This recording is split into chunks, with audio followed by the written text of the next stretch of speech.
The autumn wind whipped through the dusty auction yard as Ezekiel Harrington clutched his worn leather wallet, counting the crumpled bills for the third time. $57.38, every penny he'd scraped together from selling his late wife's wedding ring and his grandfather's pocket watch. The other bidders surrounding him wore pressed suits and polished boots, their confident voices echoing across the makeshift arena as they discussed their ranches and breeding programs. Next up, lot number 47, announced auctioneer Vernon Blackthorne, his voice booming through the crackling microphone. This here's a 3-year-old mare, found wandering the interstate 3 weeks ago. No papers, no known bloodline. The horse that stumbled into the ring barely resembled the magnificent creatures that had been paraded before her. Her ribs showed through a patchy coat of what might have once been chestnut brown, now faded to an uneven rust color. Mud caked her legs, and her mane hung in tangled knots. Most telling of all, she favored her right front leg, limping noticeably, as the handler led her in a slow circle. "She's got some lameness issues," Blackthorne continued, his tone suggesting this was hardly worth their time. "Vet says it's probably permanent. Might make a decent pasture ornament for someone." Snickers rippled through the crowd. Ezekiel watched as the well-dressed bidders turned their attention to their phones or struck up conversations about upcoming lots. This broken-down mare wasn't worth their consideration. "Let's start the bidding at $100, Blackthorne called out. Silence. $50? More silence. Someone in the back made a joke about dog food, earning cruel laughter. From his companions, $25? Blackthorne's voice carried a note of impatience. Ezekiel's weathered hand rose slowly into the air. $25. The auctioneer squinted in his direction as if surprised to find someone still paying attention. "We have 25. Do I hear 30? The crowd had noticed the bidder now. Ezekiel felt their stares burning into his patched overalls and sun-faded flannel shirt. He'd driven 2 hours in his rusted pickup truck, the same vehicle that had been threatening to die for the past 3 years. "Anyone? $30? Blackthorne looked around hopefully. Wealthy rancher Morrison Kingsley nudged his companion and pointed at Ezekiel. "Look at that old fool. Probably thinks he's getting a racehorse." Their laughter was infectious. Soon half the auction yard was chuckling at the poor farmer who wanted to waste his money on a lame horse. Ezekiel felt his cheeks burn, but he kept his hand raised. "Going once at $25, Blackthorne announced, barely containing his own amusement. "Going twice." "30, called out a voice from the front row. It was Kingsley, his tone dripping with mockery. "Hell, I'll pay 30 just to see what this old codger plans to do with a 3-legged horse." The crowd erupted in laughter. Ezekiel's jaw tightened, but his resolve only strengthened. These people saw him as entertainment, a poor, desperate man making foolish decisions. They had no idea what he saw when he looked at that broken mare. 35, Ezekiel said quietly, but his voice carried clearly in the crisp air. The laughter grew louder. Someone shouted, "He's serious," as if it were the punchline to a joke. Kingsley's eyes gleamed with malicious amusement as he raised his bid to $40. The crowd was eating up the show, phones coming out to record what they clearly thought was a comedy routine. Ezekiel could hear their whispered comments. "Crazy old man. More money than sense, so someone should stop him." But Ezekiel wasn't looking at the crowd anymore. His focus had shifted entirely to the horse, and what he saw there made his heart race. Despite her pitiful condition, despite the way she held her head low in apparent defeat, there was something in her eyes that spoke to him. A spark that reminded him of another horse, one he'd known 30 years ago. 45, he called out, his voice steadier now. The mare's ears twitched at the sound of his voice, and for just a moment, she lifted her head to look directly at him. Ezekiel's breath caught in his throat. Those eyes, that particular shade of amber flecked with gold, he'd seen them before. Kingsley was enjoying himself too much to stop now. $50. Come on, old man. Let's see how far you'll go for your broken-down nag. The handler jerked roughly on the mare's lead rope, and she stumbled slightly. Ezekiel winced, his hands clenching into fists. He'd seen enough mistreatment of animals in his 68 years to recognize it instantly. 55, Ezekiel said, his voice carrying a new edge. 60, Kingsley countered immediately, turning to his friends with a theatrical bow. Ladies and gentlemen, I present the highest stakes bidding war in auction history. 2 men fighting over the privilege of owning a lame horse. The crowd's laughter was becoming uncomfortable now, even for some of the participants. A few people had started looking away, realizing that what had seemed like harmless fun was turning cruel. Ezekiel pulled out his wallet and counted his money again. He had enough for 1 more bid, maybe 2 if he was lucky. But as he looked at the mare again, he noticed something that made him forget all about the money. The way she moved, despite the limp, despite the obvious pain. There was a rhythm to her gait that spoke of breeding. Good breeding. Her conformation, hidden beneath the poor condition and matted coat, suggested something far more valuable than anyone else had bothered to notice. More importantly, when she turned her head at a certain angle, Ezekiel could see a small scar just below her left ear, heart-shaped, about the size of a dime. He'd seen that exact scar before, on a foal he'd helped deliver decades ago on the famous Whitmore Ranch. 65, he said, his voice now carrying complete confidence. The change in his tone caught Kingsley's attention. The mockery in the wealthy rancher's eyes flickered with the first hint of uncertainty. You're bluffing, old man, Kingsley said, but there was less conviction in his voice now. $70. Ezekiel smiled for the first time since the bidding began. 75. Something in his expression had changed, and the crowd was beginning to sense it. The laughter died down as people tried to figure out what they were. Blackthorne, the auctioneer, found himself leaning forward with interest. 80, Kingsley said, but his voice lacked its earlier confidence. 90, Ezekiel replied without hesitation. Kingsley hesitated. $90 was still nothing to a man of his wealth, but something about the farmer's sudden confidence was unsettling him. The crowd had fallen silent now, sensing that the dynamic had shifted somehow. 100, Kingsley said, but it sounded more like a question than a bid. Ezekiel looked at his wallet one more time, then at the mare. She was watching him intently now, as if she too sensed that something important was happening. 110, he said quietly. The auction yard had fallen into an expectant hush. Kingsley's face was red with frustration and confusion. What had started as a joke at the poor farmer's expense had somehow turned into a real competition, and he didn't understand why. 120, Kingsley said through gritted teeth. Ezekiel reached into his shirt pocket and pulled out a photograph so old and worn that its edges had turned brown. He studied it for a moment, then looked back at the mare with absolute certainty. 150, he said. The crowd gasped. That was serious money for a lame horse with no papers.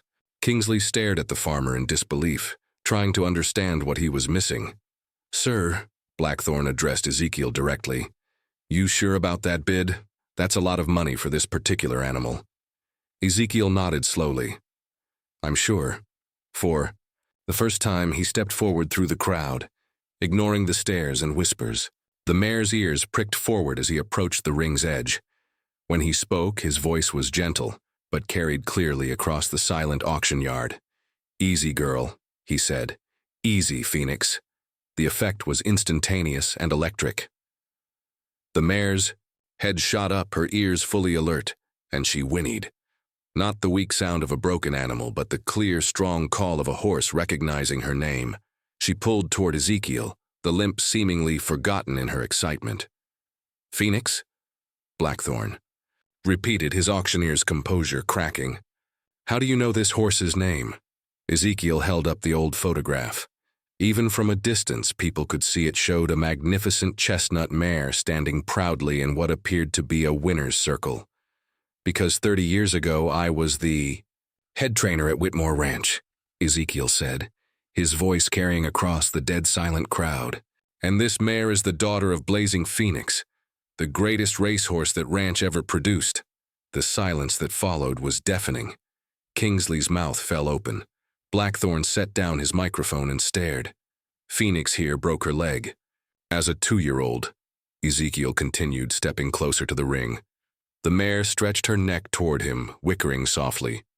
Everyone thought her racing career was over, but her bloodline is worth more than everyone at this auction combined could afford. He reached into his other pocket and pulled out a folded document, yellowed with age. I have her original registration papers right here. Her full name is Phoenix's Golden Dawn, and she's the granddaughter of Seattle Slew. The crowd erupted. Cell phones appeared everywhere as people frantically searched for information about Seattle Slew's bloodline. Those who knew horses immediately understood the significance. Seattle Slew was a Triple Crown winner, one of the most valuable stallions in racing history. That's impossible, Kingsley sputtered. She's just a stray. She was found on the interstate. She escaped from a transport truck 3 weeks ago, Ezekiel explained, now speaking directly to the mare, who was trying to reach him through the ring's fence. I've been tracking her through missing horse reports, hoping she'd turn up. Phoenix. Girl, I never stopped looking for you. The mare whinnied again, and this time everyone could hear the difference. This wasn't the sound of a broken-down nag. This was the voice of a champion calling to someone she remembered and trusted. Blackthorn picked up his microphone with shaking hands. Ladies and gentlemen, if this is true, we need to halt this auction pending verification of the animal's identity. The verification is right there, Ezekiel said, pointing to the mare. Look at the scar below her left ear, heart-shaped, from a barbed wire accident when she was 6 months old. Check her right rear hoof. There's a white marking that looks like a crescent moon. And if you look at her teeth, you'll see she's not 3 years old. She's 12. The handler, who had been roughly managing the mare throughout the auction, now approached her with newfound respect. Sure enough, every detail Ezekiel had mentioned was exactly as he'd described. Dr. Patricia Westbourne, the auction's veterinarian, pushed through the crowd with her medical bag. She'd been present for the initial examination when the mare first arrived, but now she looked at the animal with entirely new eyes. If what you're saying is true, she said to Ezekiel, then I need to re-examine this horse immediately. My initial assessment was based on her being a young, poorly bred animal. She entered the ring and began her examination while the entire auction yard watched in fascination. The mare, who had been skittish and withdrawn during her earlier handling, now stood calmly as the vet worked. Her teeth do indicate she's significantly older than 3, Dr. Westbourne announced. And this lameness. She ran her experienced hands down the mare's leg. This isn't a permanent injury. This is swelling from being on concrete surfaces for extended periods combined with malnutrition. It's completely treatable. The crowd stirred with excitement and confusion. Kingsley looked like he'd been slapped. Ezekiel climbed through the ring's fence, ignoring the protests of the auction staff. The mare immediately moved toward him, pressing her face against his chest. He ran his weathered hands through her tangled mane, and for the first time in weeks she looked truly calm. I raised this mare from a foal, he said, his voice thick with emotion. When Whitmore Ranch went bankrupt, the horses were sold off to different buyers. Phoenix went to a breeding operation in Kentucky. I never thought I'd see her again. He pulled out his cell phone, an old model that looked ancient compared to the smartphones around him, and scrolled through his contacts. Let me call my old friend Marcus Whitmore. He'll confirm everything I've told you. The call connected. On speakerphone, and within minutes Marcus Whitmore's voice was carrying across the auction yard, confirming every detail of Ezekiel's story. Phoenix's Golden Dawn was indeed a registered descendant of Seattle Slew, worth potentially hundreds of thousands of dollars as a brood mare. The Kentucky breeding operation that bought her went out of business 6 months ago, Whitmore explained over the phone. Their animals were scattered to various buyers. I've been trying to track down all our old horses, but some of them just disappeared into the system. Blackthorn was now frantically consulting with the auction house's legal team. The situation was unprecedented. A horse that had been cataloged as worthless was potentially one of the most valuable animals ever to pass through their facility. Mr. Harrington, Blackthorn said formally, given this new information, I'm afraid we need to restart the bidding. The opening bid for a horse of this caliber would typically begin at— No, Ezekiel interrupted firmly. I made a legal bid of $150. This auction was conducted under the terms you established. You can't change the rules now just because you didn't do your homework. The crowd murmured agreement. Several people shouted support for the farmer, their earlier mockery now transformed into admiration. Kingsley stepped forward, his face purple with rage. This is fraud. He knew what that horse was worth. He deliberately concealed information to manipulate the bidding. I didn't conceal anything, Ezekiel replied calmly. I simply recognized a horse that everyone else dismissed. That's not fraud. That's knowledge. Dr. Westbourne completed her examination and announced her findings. This mare is in remarkably good health, considering her ordeal. The lameness is temporary, her conformation is exceptional, and based on her dental work, she's been receiving quality veterinary care until recently. Mr. Harrington is absolutely correct about her identity. Phoenix nuzzled Ezekiel's shoulder, and he smiled. The first genuine smile many in the crowd had seen from him all day. Going once at $150, Blackthorne said reluctantly, knowing the auction house's reputation depended on honoring their established procedures. Kingsley opened his mouth to bid, then closed it. The legal implications were clear. If he drove up the price now, he'd be doing so under false pretenses, knowing the horse's true value. Going twice? The silence stretched impossibly long as Blackthorne raised his gavel. The entire auction yard seemed to hold its breath. Even the other horses in the nearby pens had grown quiet, as if sensing the momentous nature of what was happening. Sold. Blackthorne's gavel came down with a crack that echoed like a gunshot. Lot 47 goes to Mr. Ezekiel Harrington for $150. The crowd erupted into applause and cheers. What had started as mockery had transformed into something approaching reverence. Here was a man who had recognized true value, where others saw only worthlessness, who had risked his last dollar on knowledge and intuition. Ezekiel's eyes filled with tears as he buried his face in Phoenix's neck.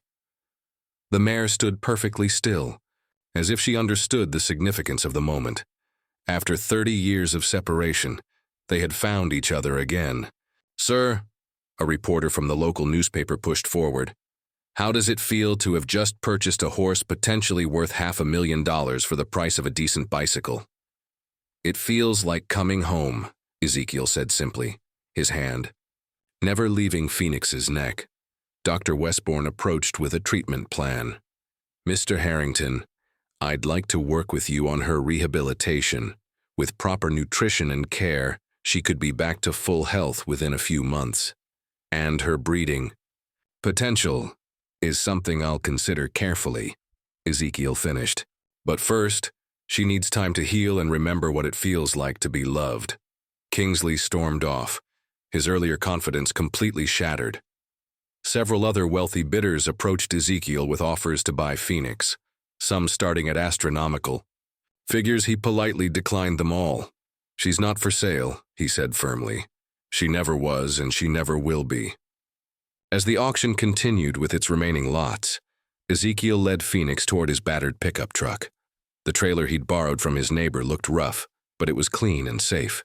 Phoenix loaded willingly, as if she remembered riding in similar trailers during her racing days.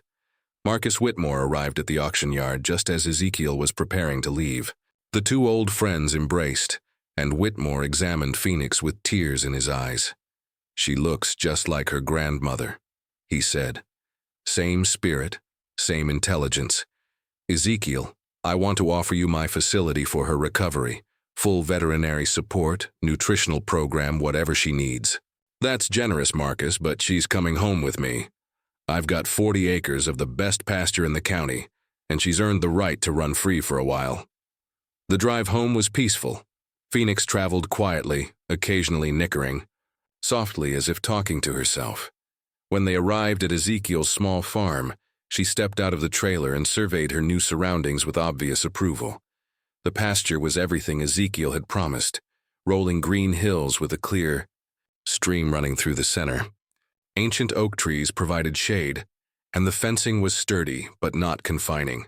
Phoenix took a few tentative steps, then broke into a gentle trot, her limp barely noticeable now. That evening, as Ezekiel sat on his porch watching Phoenix graze in the moonlight, his phone rang constantly. Horse magazines wanted interviews, breeding operations offered contracts, television producers pitched documentary ideas. He ignored them all. Some things, he reflected, were more valuable than money. 6 months later, Phoenix had transformed completely. Her coat gleamed like burnished copper, her mane flowed like silk in the wind, and her limp had vanished entirely. She moved across Ezekiel's pasture with the grace and power of the champion bloodline she represented. Word of her recovery had spread throughout the horse world. The auction house had issued a formal apology and offered Ezekiel a substantial sum for the misunderstanding, which he had politely declined. The story had been picked up by national media, turning the modest farmer into an unlikely celebrity. But the real transformation was in the relationship between Ezekiel and Phoenix. Every morning she would be waiting at the fence when he emerged from his small farmhouse. Every evening she would follow him as he walked the property line, checking for repairs or hazards. Dr. Westbourne had become a regular visitor, fascinated by Phoenix's remarkable recovery and eager to document her progress. "Her conformation is flawless," she told Ezekiel during one of her visits. "The genetic tests confirm she's exactly who you said she was. Her offspring could revolutionize American thoroughbred breeding." "Then maybe it's time to think about that," Ezekiel said thoughtfully. They developed a careful breeding plan. Phoenix would be matched with only the finest stallions, and her foals would be raised with the same attention and care she had received. But Ezekiel insisted on one condition: Phoenix would never leave his farm. The first foal arrived on a crisp spring morning 18 months later, a filly with Phoenix's distinctive amber eyes and a perfect white star on her forehead. Ezekiel named her Dawn's Promise, and she inherited every bit of her mother's spirit and intelligence. Marcus Whitmore had become a regular visitor as well, helping Ezekiel navigate the complex world of horse breeding and registration. "You've done something remarkable here," he told his old friend as they watched Phoenix and her filly playing in the pasture. "You've given this mare a life of dignity and purpose." The breeding program became the talk of the equine world. Phoenix's foals commanded enormous prices, with waiting lists stretching years into the future. But Ezekiel remained selective, choosing buyers based on their character and commitment to proper animal care rather than their financial offers. By the 5th year, Phoenix had produced 4 magnificent foals, each one carrying on the legacy of Seattle Slew and the champion bloodlines of their heritage. Ezekiel's small farm had become a destination for horse enthusiasts from around the world. But for all the success and recognition, the most precious moments were still the quiet ones. Ezekiel, now in his 70s, would spend hours simply sitting, with Phoenix, watching her enjoy the peaceful life she had earned. She would rest her head against his shoulder, and they would share the comfortable silence of two beings who had found their way home. The auction house eventually installed a plaque commemorating the day Phoenix was discovered there. Visitors would come to hear the story of the poor farmer who recognized true value, while others saw only appearances. The tale became legend in the horse world, a reminder that wisdom and compassion often triumph over wealth and arrogance. Vernon. Blackthorne, the auctioneer who had presided over that fateful day, never forgot the lesson. He instituted new policies requiring more thorough research into every animal's background, ensuring that no other treasure would be overlooked. Years later, when reporters asked Ezekiel if he ever regretted not selling Phoenix for the millions, she could have brought he would smile and point to the pasture where she grazed contentedly with her children and grandchildren. "Some things," he would say, "are worth more than money. Phoenix taught me that the greatest treasures are often hidden beneath the surface, waiting for someone who cares enough to look deeper." And in the golden light of evening, with Phoenix's descendants running free across his land, Ezekiel Harrington knew he was the richest man in the world.